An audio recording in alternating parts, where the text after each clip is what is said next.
சைவத்தின் மேல் சமயம் வேறில்லை அதில் சிவமா.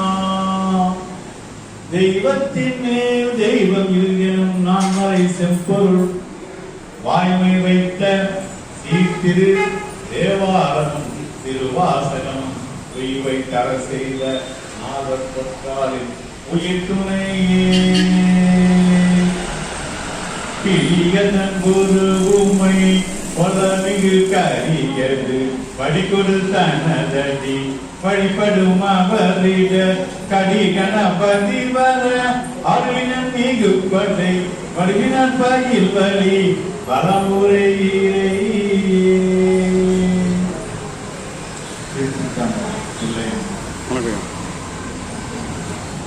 தொடர் சொற்பொழிவான திருவெம்பாவையின் 16ஆம் நாள் வந்துள்ள அடியார் பெருமக்கள் அனைவரையும் வரவேற்று இருகாலம் போக்கி இன்றைய தினம் வழிபாக்கத்தில் உள்ள வேதபுரீஸ்வரர் ஆலயத்திலே 16ஆம் நாள்.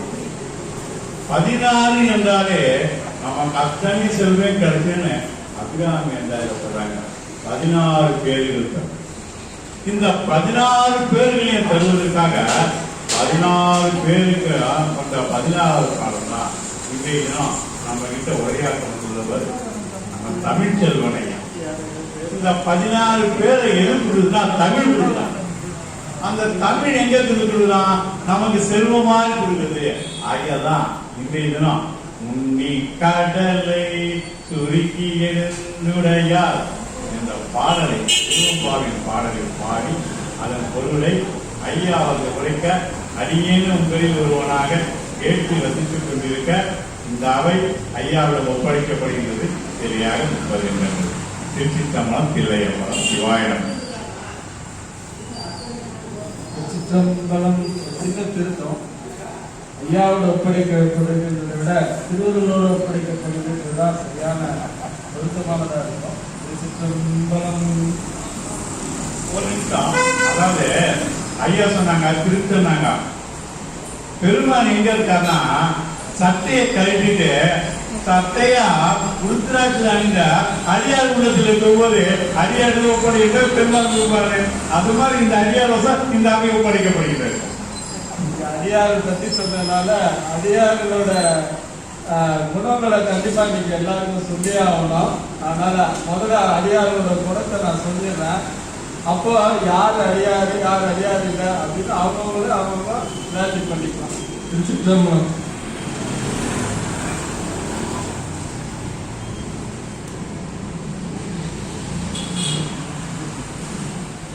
தென்னாடுடைய சிவனே போற்றி,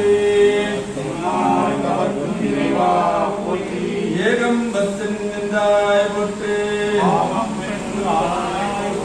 கூலை கண்ணில் கூடன் காண்க சிற்றம்பலம். ஒளிய போன்று கொழித்த உகடிய போல் கடல் போற்றி, ஆழிமிசை கல்விதற்கில் அணைந்தடியார் அடிபோற்றி, வாழி திருநாவலும் பல் தொண்டர் பதம் போற்றி, ஊழிமணி திருவாத ஊரர் திருத்தால் போற்றி, தெய்வ செக்கிறார் திருவடிகள் போற்றி, சைவத்தின் மேல் சமயம் வேறில்லை அதில் சிவமா, தெய்வத்தின் மேல் தெய்வம் இல்லன் நான்மறை செம்பொருள் வாய்மை வைத்த சீர்திரு தேவாரம்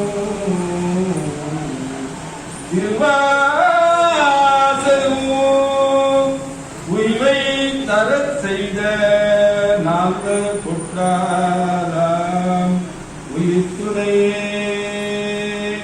கைலாய பரம்பரையில் சிவஞான போத நெறி காட்டும் தன்னை பயிர்வாமை மெய்கண்டார் சந்ததிக்கோ நெஞ்ஞான பானுவாகி உயிராலும் திருவாவடுவாள் குரு நமச்சிவாய தேவன் சைதாது மரபுடையோன் திருமரபு நீரோடு தழைகமாதோ என்னை பவத்தில் சேராமலை எடுத்து என் சித்தத்தை தன்னை வைத்து அருளாலே தத்துவ சுத்தி செய்து முன்னை யான் ஈட்டி கொண்ட மேல்வினை முற்றை தீர்த்து மன்னி வந்து வார்த்த மாநில சிவமே போற்றி குருவே போற்று சிவமே போற்று ஐந்து கரத்தினை ஆனை முகத்தினை இந்தின் இல்லம் பீரை போலும் எகிற்றினை நந்தி மகள் தலை ஞான கொழுந்தினை இந்தியில் வைத்தடி போற்றுகின்றேனே. திருச்சிற்றம்பலம். இல்லாமல்ல பரம்பொருளான எனக்கு உமர்ந்த பெருமானாகிய திரு நீலகண்டேஸ்வரர் பெருமான் அருகில் திரு நீலநிற உமையுடைய உடனாகிய திரு நீலகண்டேஸ்வரர் பெருமானின் திருவருளோடும் மற்றும் இத்திருத்தலத்தில் இருந்துள்ள பெருமாட்டின் பெருமானமான அவர்களின் திருவருளோடும் இன்றைய திருவம்பாவை 16வது பாடலாக உள்ள பாடலை பற்றி நாம் அனைவரும் சிந்திக்க உள்ளோம். அதற்கு முன்னாடி நம்ம திருவாசகத்தை பத்தி எப்படின்னா, இப்ப நம்ம ஒரு விஷயம் எடுத்துக்கணும். எப்படின்னா, திருவாசகத்தை முதல்ல திருமுறைகளை பத்தி தெரிஞ்சுட்டு, திருமுறையிலிருந்து திருவாசகத்தை தெரிஞ்சுட்டு, திருவாசகத்திலிருந்து இந்த திருவம்பாவில எப்படி இருக்குன்னு கொஞ்சம் லேசா பார்த்துட்டு, அதுக்கப்புறம் அந்த 16வது பாடல என்ன சொல்ல வராரு அப்படின்னு சொல்லி தெரிஞ்சுட்டோம்னா நமக்கு கொஞ்சம் புரிஞ்சுறது ஈஸியா இருக்கும். எப்படி சொன்னீங்கன்னா, தொலைக்காட்சியில ஒரு நாடகம் போட்டாங்கன்னா அதுக்கு முன்னாடி என்ன நடந்ததுன்னு ஒண்ணு போடுவாங்க, அப்புறம் இன்னைக்கு நடக்க போகுதுன்னு போடுவாங்க, நாளைக்கு என்ன நடக்க போகுதுன்னு அப்படி போடுவாங்க. அப்போ அது முன்னாலும் பின்னாலும் நடுவில் இது மூணு சேர்க்கும் போதுதான் நமக்கு ஒரு கோர்வையா இப்படிதான் கதை இருக்கு அப்படின்னு தெரிஞ்சுக்கும்.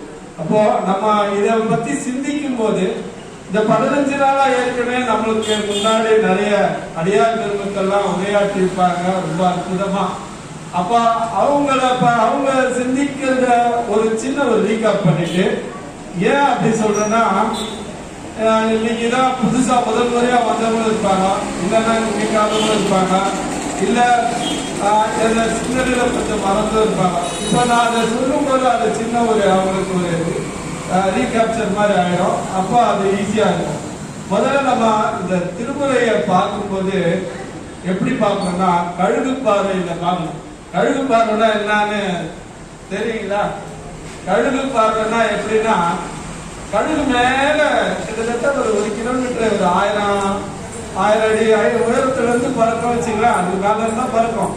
அந்த கழுகு அது மேல இருந்து பார்க்கும்போது அது சுத்தி ஒரு 1 கிலோமீட்டர் சதுர கிலோமீட்டர்ல அது அப்படியே அது பார்க்கும். அது பார்க்கும்போது அது அப்படியே ஒரு கேப்சர் பண்ணிக்கும் மனசுல பண்ணிட்டு, அதுக்கு எந்த இடத்துல உணவு தேவையோ அந்த இடத்துல அப்படியே ஒரு போக்கஸ் பண்ணும். மேல இருந்து போக்கஸ் பண்ணும்போது கடைசியில ஒரு சின்ன ஒரு 100 சதுர அடியில பார்க்கும். அந்த 100 சதுர அடியில இன்னும் போக்கஸ் பண்ணி பார்க்கும்போது சின்னதா அந்த ஒரு பர்டிகுலர் இடத்துல பார்க்கும்போது அங்க எதனா ஒரு புழுவோ பூச்சியோ ஒரு கோழி குஞ்சோ ஒரு பறவை ஏதோ ஒண்ணு இருக்கும். கரெக்டா அது அந்த இடத்துல கரெக்டா பாயிண்ட் வச்சு கரெக்டா அதுக்கு தேவையான உணவை எடுத்துட்டு அழகா போயிடும்.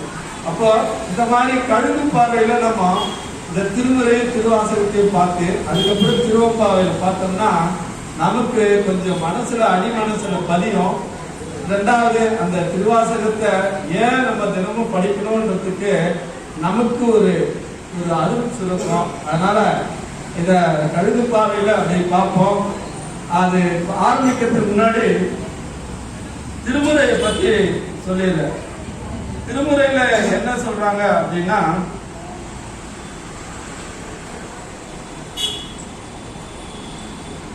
திருமுறையில முதல் 3 திருமுறை எல்லாருக்கும் தெரிஞ்சதுதான், நான் சொன்னதே சொல்ல விரும்பல, இருந்தாலும் சொல்லி ஆக வேண்டியது.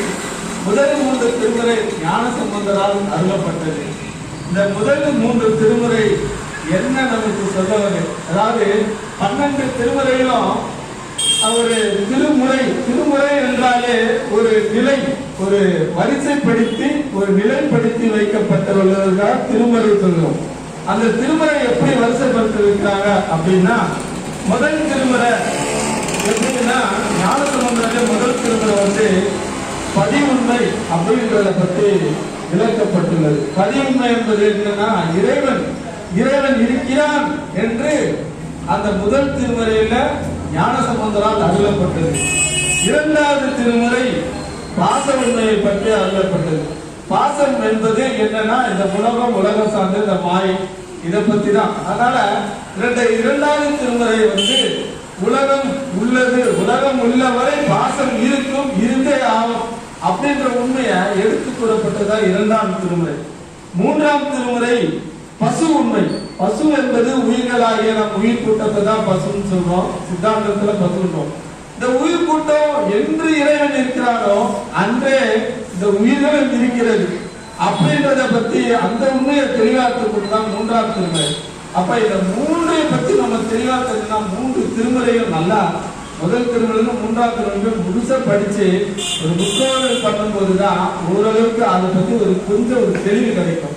அதுக்கப்புறம் படிக்கதான் நம்ம இறைவன்னா யாரு, உலகம்னா என்ன, மாயைனா என்ன, உயிர்கள்னா என்னன்னு தெரியும். இப்போ இது 3 வந்து ஞானசம்பந்தரால் இருக்கு. அதுக்கப்புறம் 4ஆம் திருமுறை, 5ஆம் திருமுறை, 6ஆம் திருமுறை இது அப்பர் சுவாமிகளால் அருளப்பட்டது.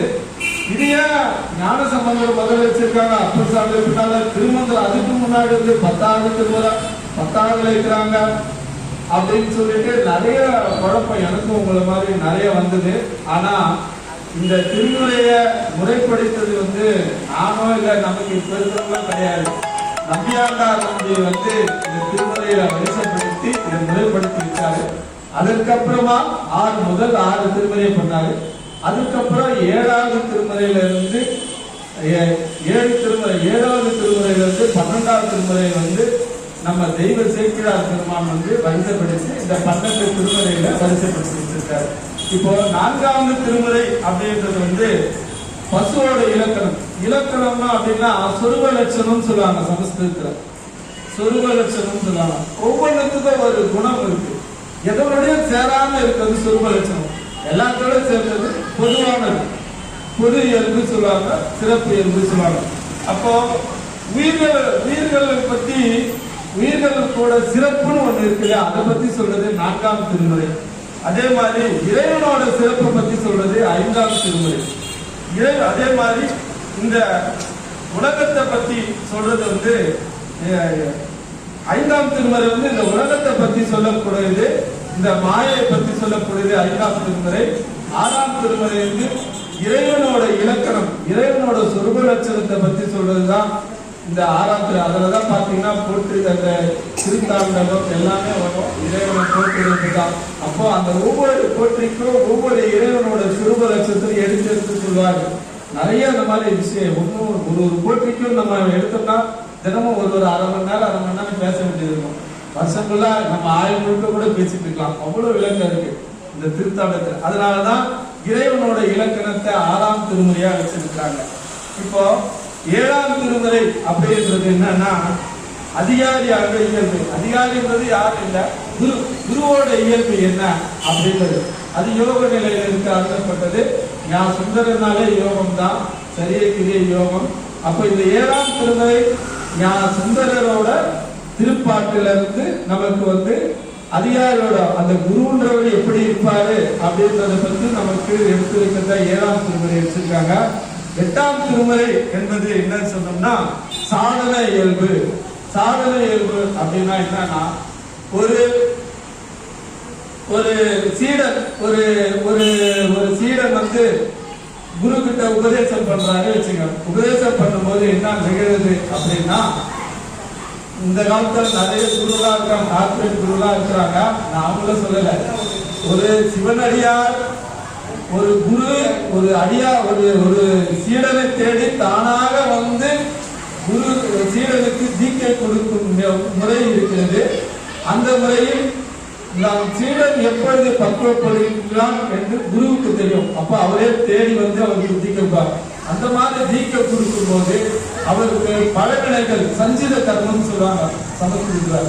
சஞ்சித கர்மத்தை முதல்ல தீக்கிறாரு. அதை தீர்த்ததுக்கு அப்புறம் ஐந்தெழுத்து ஓதுறாரு. ஐந்தெழுத்து ஓதி அவருக்கு உபதேசம் பண்ணி அதுக்கப்புறமா வந்து நிகழ்வு ஏறுவினை ஏறாம இருக்கிறதுக்கு அருள் செய்யறாரு. இருக்கிற நிகழ்வினைய அவர் இருந்து கழிச்சு கடைசியில சத்திரிவாதம் அப்படிங்கிற இறைவனோட அருள் வீழ்ச்சியில கலந்து இறைவனோட சேரலாம். இதுதான் நமக்கு குரு செய்யறாரு. அப்போ இந்த 8ஆம் திருமலை என்பது சாதன இயல்பை பற்றி சொல்லப்படுகிறது. ஆகவேதான் இந்த தனுர் மாதத்தில் மார்கழி மாதத்தில் திருவாசகமாகிய 8ஆம் திருமுறையை நாம் தினமும் காலையில் எழுந்து நீராடிவிட்டு இந்த திருவாசகத்தை குறிப்பாக திருவம்பாவையும் திருப்பள்ளி எழுச்சியும் பாடி இறைவனை வணங்கி தொழுது கண்ணால் சொரிந்து கையால் தொழுது நம்ம விரும்பி கேட்கும் போது கண்டிப்பாக நமக்கு அருளுவார். அந்த அருளை இந்த திருவாசகத்துல இப்போ 8ஆம் திருமுறை என்பது சாதனை என்று. அப்ப திருவாசகம் நம்ம சாதனை பண்ணக்கூடியது. எப்படி ஒரு குரு ஒரு சிஷ்யன் சாதனை பண்ணமோ அதுக்கு தர அந்த பக்குவ நிலைக்கு தான் அதுதான் மாணிக்கவாசகர் அடிக்கடி தன்னை ஒரு உதாரணமா எடுத்துட்டு, ஆனா அவரு ஒரு நாள் அந்த நிலையில இல்லை. நமக்கு அருள்வதற்காக தன்னை மீது பழிய போட்டு எல்லாத்திலும் நான் இப்படி இல்லாம போயிட்டேனே, அந்த மாதிரி செய்யாத போயிட்டேனே, இந்த மாதிரி விளையாட்டு அடியார் கூட்டத்தில் இல்லாத போயிட்டேனே, அடியார வளர்ந்து அடியார் வந்தாலும் எனக்கு அருளை கொடுத்த ஆனா மருள நான் வந்துட்டேனே அப்படின்னு நிறைய சொல்லி குழப்பாரு. இதெல்லாம் தன் மீது பழியை எடுத்து நமக்கு அருள்வதற்காக மாணிக்கவாசகர் பெருமான் இந்த மாதிரி நமக்கு அருள்கிறார். இப்போ 8ஆம் திருமுறை எந்த நிலையில நமக்கு கிடைச்சிருக்குன்னு இப்போ தெரிஞ்சுட்டோம். அடுத்தது இப்போ திருவாசகத்தை பத்தி இப்போ நம்ம சொல்ல வேண்டிய சூழ்நிலை இருக்கு. திருவாசகத்துல என்ன சொல்லணும்னா, இந்த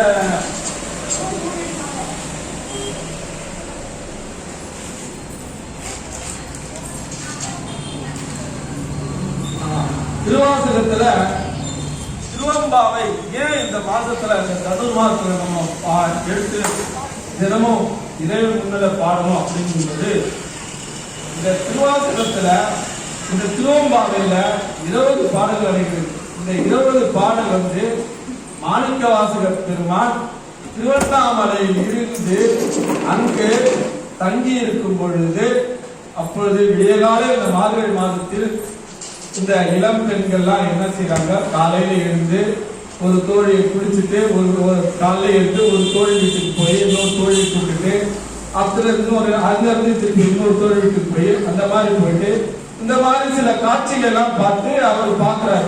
பார்த்தவொடனே அவருக்கு என்ன செய்யறாரு, இப்போ அவர் வந்து அருள் நிலையில இருப்பாரு. அருள் நிலையில இருக்கும்போது அந்த காட்சிகள் அப்படியே மனசுல எடுத்துட்டு வர்றாரு. அப்பதான் அவருக்கு வந்து இந்த திருவாசகத்தை அருளுக்கு உண்டான அவருக்கு ஒரு வாய்ப்பு கிடைக்கிறது. அந்த திருவாசகத்துல என்ன அப்படின்னு சொல்றேன்னா, முதல் 8 பாடல்கள் ஒரு தோழி இன்னொரு தோழியை வந்து எழுப்பி அந்த தோழிகள் மற்றொரு தோழியை எழுப்புவான்னு ஒரு பாடல் அமைந்துள்ளது. 8ல இருந்து 15 வரைக்கும் அந்த தோழிகள் எல்லாம் ஒன்றாக சேர்ந்து நீராடி அந்த பூஜையை செய்யறாங்க.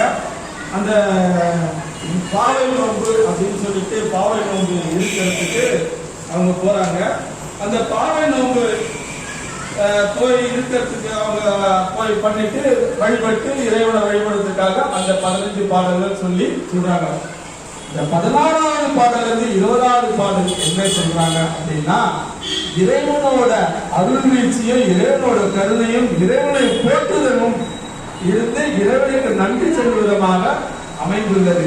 அதனாலதான் கடைசியா அந்த 20வது பாடல்ல போற்றி போற்றின்னு வரும். போற்றுதல் என்றாலே நாம் நன்றி சொல்லுதல் தான். நம்ம சைவமே வந்து சைவ சமயம்னு ஒன்றும் கிடையாது. நன்றி சொல்லக்கூடிய சமயம் தான் சைவ சமயம். சரிங்களா? அதனால நம்ம இந்த இந்த அடிப்படையில இந்த 20 பாடல்களை வச்சிருக்கிறாங்க.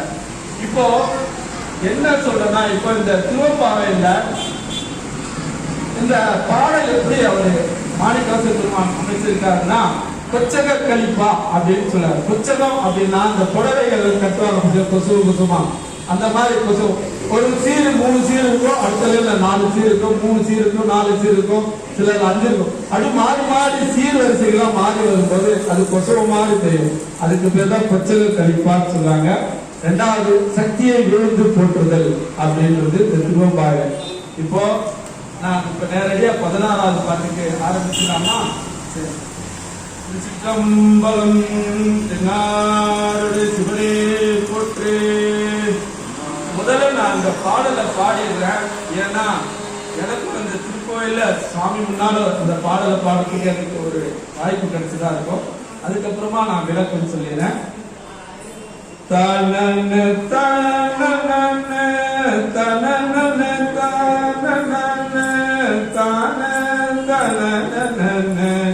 தனன தனன முன்னி கடலை சுருக்கருந்துடையால் என்னை திகழ்ந்தின்மை ஆளுடையால் நித்திரையில் மில்லி பொழுதுயோம் பிராட்டின் திருவடி மேல் பொன்னோம் சிலோம்பில் சிலம்ப திருப்புருவம் என்ன சிலை புலமி நம் தம்மை யாருடைய தன்னில் பிரிவிழா என் கோமா நண்பர்க்கு முன்னி அவள் நமக்கு முன் சிறப்புயில் அருளே என்ன பொழியாய் மழையலையும்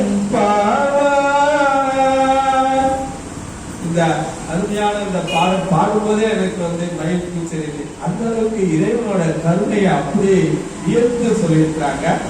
முதல்ல இந்த பாடலுக்கு சில முக்கியமானதுக்கெல்லாம் அர்த்தம் சொல்லிடுறேன். முன்னி அப்படின்னா முற்பட்டு, இட்டிடையில் அப்படின்னா சிறிய இடை, மெல்லிய இடை, மின்னல் போல இடை சொல்றாங்க இல்லையா, அது மாதிரி அதுக்கு இட்டிடை, சிறிய இடை. சிலை அப்படின்னா வானவில்லுன்னு சொல்லுவாங்க. உளவி அப்படின்னா விளங்கப்பட்டது. மழைனா மேகம், எல்லாருக்கும் தெரியும். இப்ப இந்த பாடலை சொல்லிட்டேன். இந்த பாடலை நம்ம 2 நிலையில இருந்து சிந்திக்கிறோம். ஒண்ணு அருள் நிலையில இருந்து சிந்திக்கிறோம், இன்னொன்னு நம்மளமான பொருள் உலகத்துல இருந்து சிந்திக்கிறோம். அருள் உலகத்துல நம்ம சிந்திக்கிறது மாணிக்கவாசர் இப்படிதான் சிந்திச்சிருப்பார் அப்படின்னு சொல்லியிருக்கிறோம். இது கடைசியா அவங்களோட திருவருளும் அவங்களோட ஞானத்துக்கு தகுந்த மாதிரி விட்டுருங்க. எனக்கு இறைவன் எனக்கு என்ன இருக்கிறதோ அதை நான் சொல்லிடுறேன். அருள் நிலையில இருந்து என்ன சொல்றாரு அப்படின்னா, ஒரு சக்தி இன்னொரு ஒரு சக்தி இந்த எப்படி சொல்றதுன்னா, இந்த உலகம் ஊழி காலத்துல அப்படியே இருண்டு கிடக்குது. இருண்டு கிடக்கும் போது அப்ப என்ன ஆயிடுதுன்னா, இந்த உலகமே அப்போ சுவாமி லய நிலையில இருப்பார். லய நிலையில இருக்கும்போது லயம்னா அசைவற்று ஒரு இருக்கிற நிலை. அந்த லய நிலையத்தில் இருக்கும்போது இந்த உலகத்தை திருப்பி அடுத்தது படைக்கணும் இல்லையா?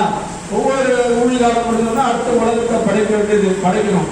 அப்ப இந்த உலகத்தை படைக்கும் போது என்ன செய்யறாருன்னா, சாமி எப்பவுமே நேரடியா எதுவும் செய்யவே மாட்டாரு.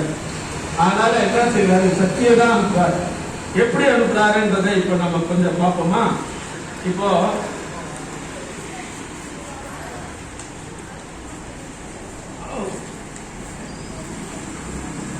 சுவாமி ஃபர்ஸ்ட் இந்த சக்தியை எப்படி அனுப்புறாருன்னா, பராசக்தி அவர்கிட்ட ஒரு கூறு பராசக்தி.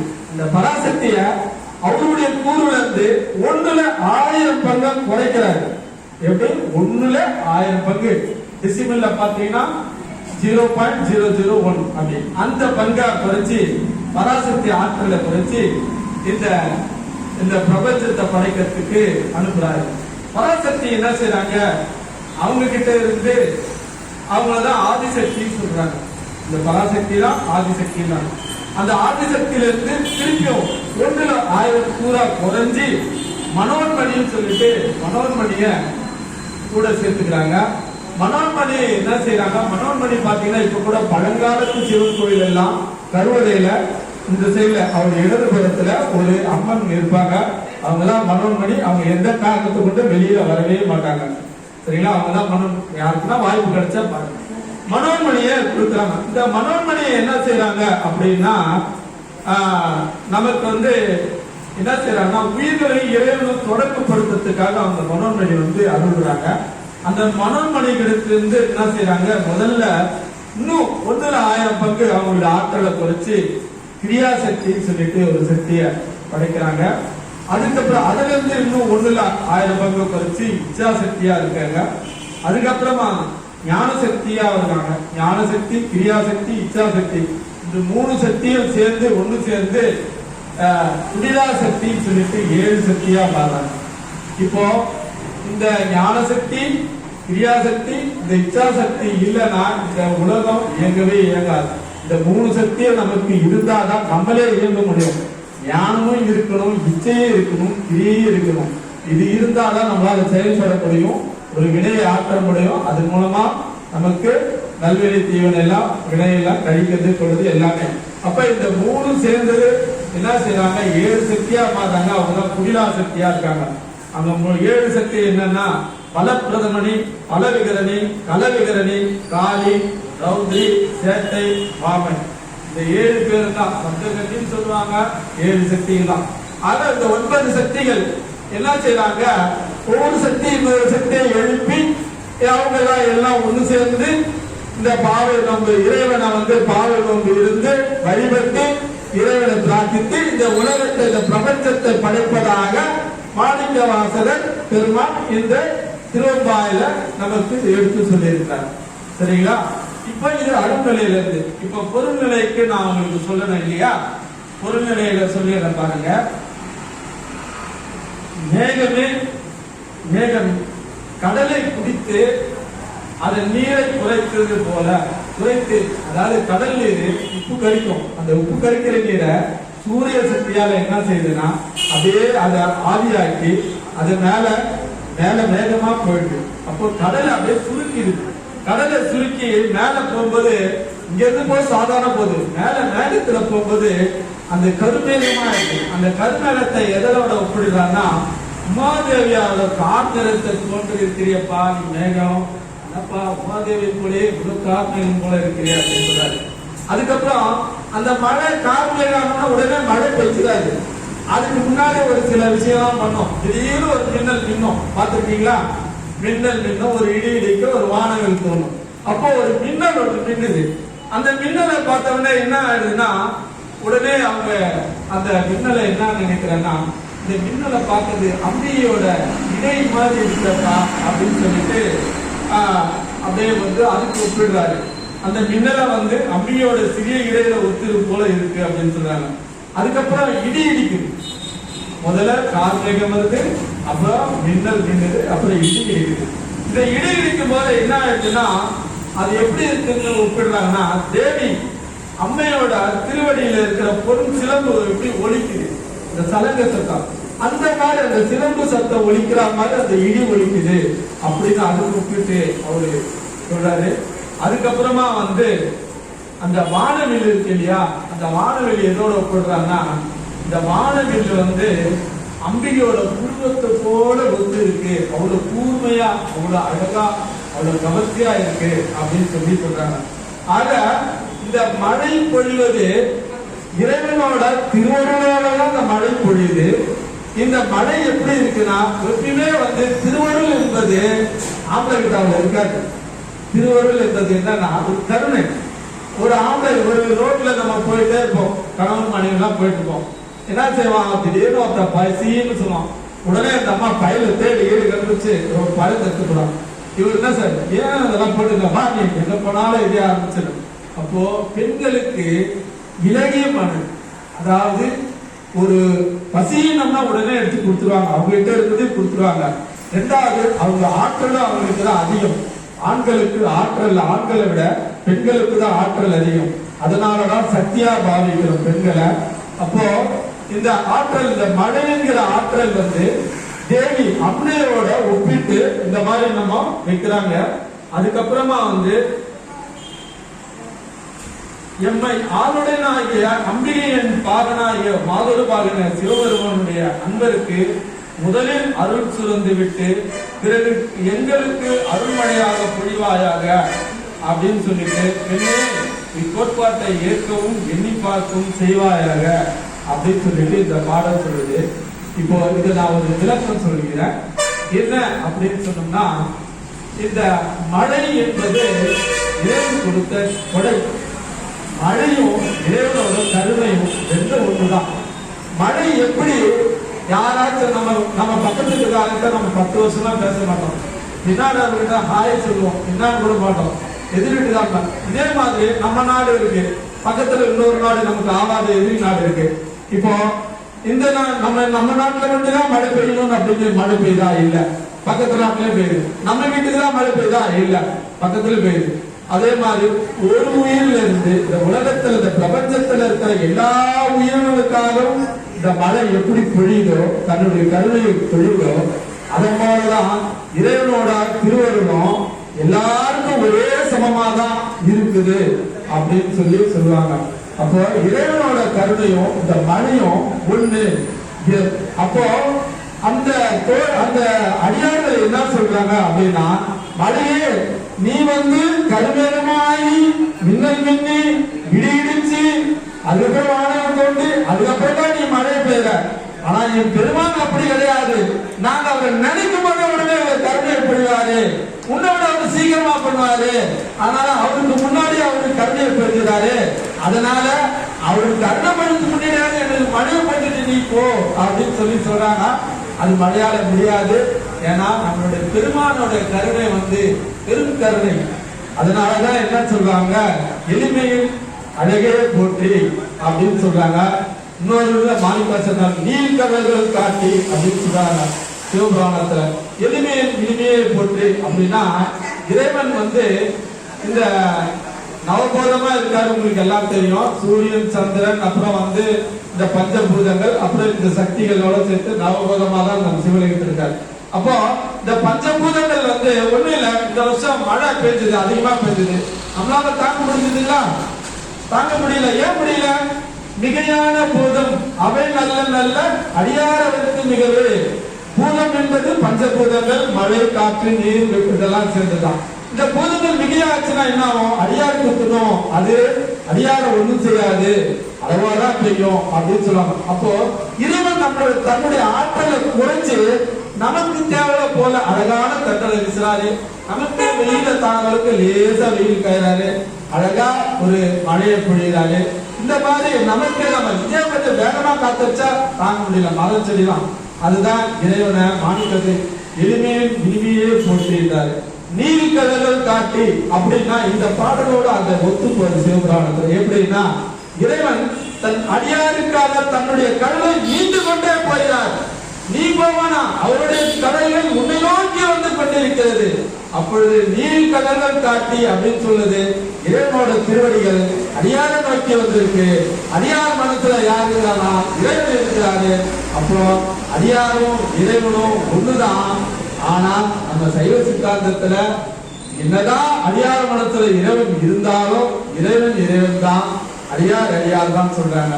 இப்ப அடியார் அப்படின்னு சொல்றேன். நான் ஏற்கனவே உங்களுக்கு வந்து அடியார்களை பற்றி நான் சொல்லணும்னு சொல்லிடுறேன். அது சின்ன ஒரு 2 வார்த்தையில சொல்லி இதோட முடிச்சுக்கிறேன். நானு அடியார்கள் என்பது 2 வகையில இருக்கிறாங்க.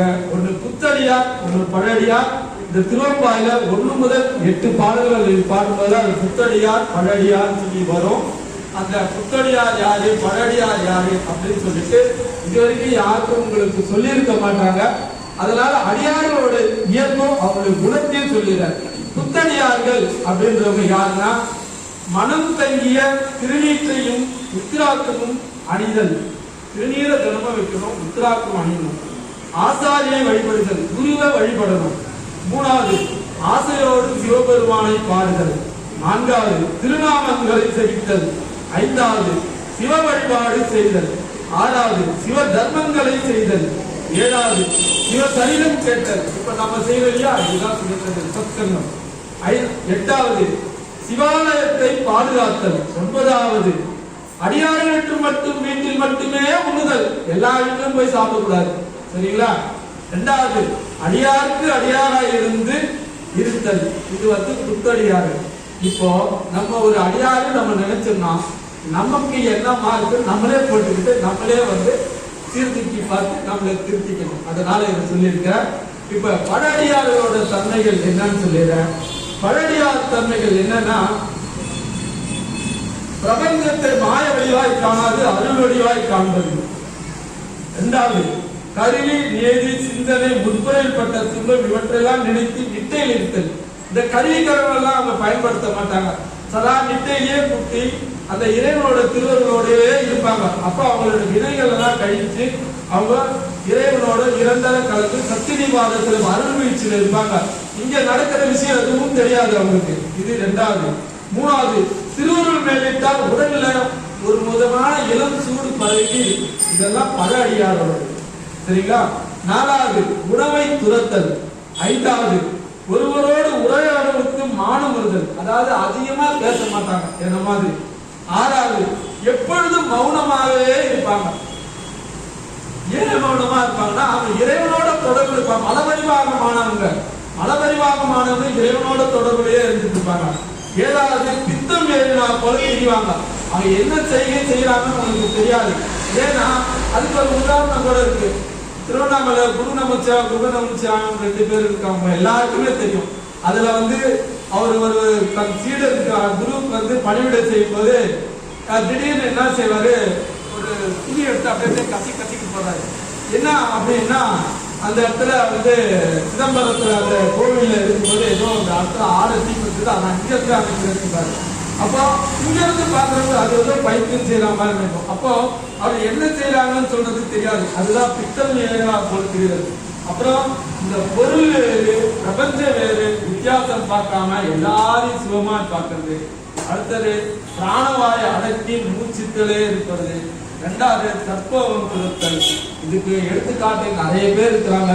வள்ளலார் சுவாமி இருக்காங்க, ரமண மகரிஷி இருக்காங்க, அதுக்கு குரு நமச்சிவாயம், குக நமச்சிவாயம், பாம்பன் சுவாமிகள், சிதம்பரம் சுவாமிகள், இன்னும் நிறைய பேர் இருக்கிறாங்க. சரிங்களா? அதனால இந்த மணி ஆன காரணத்தை இதோட நான் இப்ப என்ன சொல்றேன்னா, இந்த நல்லாறுல இந்த சிறப்பான பேச்சுரை எனக்கு கொடுத்ததுக்கு இந்த குழுவின் சார்பாகவும் இந்த திருக்கோயிலின் சார்பாகவும் என்னுடைய நன்றியை தெரிவித்துக்கிறேன். நாம இந்த புத்தாண்டுல ஒரு சபதத்தை ஏற்போம். இதுவரை நம்ம பக்தர்களா இருந்திருப்போம். இனி அடுத்த ஆண்டு முதல் நம்ம புத்தடியாரா பக்தரா இருக்கணும், புத்தடியாரா இருப்போம். புத்தடியாரா பழடியாரா மாறி இறைவனோட சத்தினை பாதத்துல இருந்து நிரந்தர கலந்து அருள்வீழ்ச்சியில் கலந்து மறுபிறப்பு இல்லாத பெருவாழ்வு வரணும்னு எல்லாம் பரம்பரை வேண்டிக்கிறேன். நன்றி. திருச்சிற்றம்பலம். போற்றி போற்றி ஏகம்பத்திரேத்தாய் போற்றி பாகம் பெண்ணுருவானாய் போற்றி கோலைக்கண்ணின் தூரம் காண்க அவளும் தானுடனே காண்க வான்மையில் விழாது வைக மலிவளம் சிறக்க மன்னன் தோல்முறை அரசு செய்க குறைவிலாது உயிர்கள் வாழ்க நான்மறை அருள்வாங்க நற்றன் வேண்டிமல்க மேன்மைகள் செய்வதை விளங்குக வளம்பலம் சிற்றம்பலம் தில்லையம்பலம் சிவாய நம.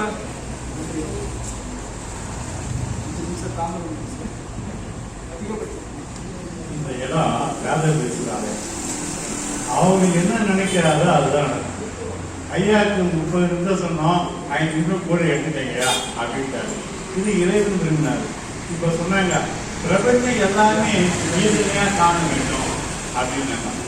இன்றைய நாள்ல இந்த ஐயா என்ன பேசுனாங்க அப்படின்ற ஒரு ரிவ்யூ என்ன பண்ணாங்க. இந்த ஐயா வரும்போது தம்பதியா வந்துருக்கோம். இந்த ஒரு காலகட்டத்துல இப்படி தம்பதியா வருவதற்கு ரொம்ப நன்றி. அது மட்டும் இல்லாம இந்த ஐயாவோட பணி எடுத்தீங்கன்னா கைலாயவாதியை வாசிப்பது, அது மட்டும் இல்லாம வேள்வி நடத்துவது, இந்த மாதிரி பணியில முழுக்க தன்னை ஈடுபடுத்திக் கொண்டார்.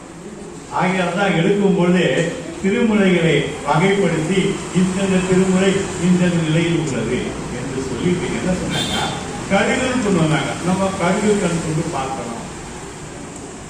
கழுகு என்றாலே நமக்கு திருவாசகம் பொறுத்த வரைக்கும் திருக்கல் கொண்டு பார்த்தீங்கன்னா ஞாபகம்.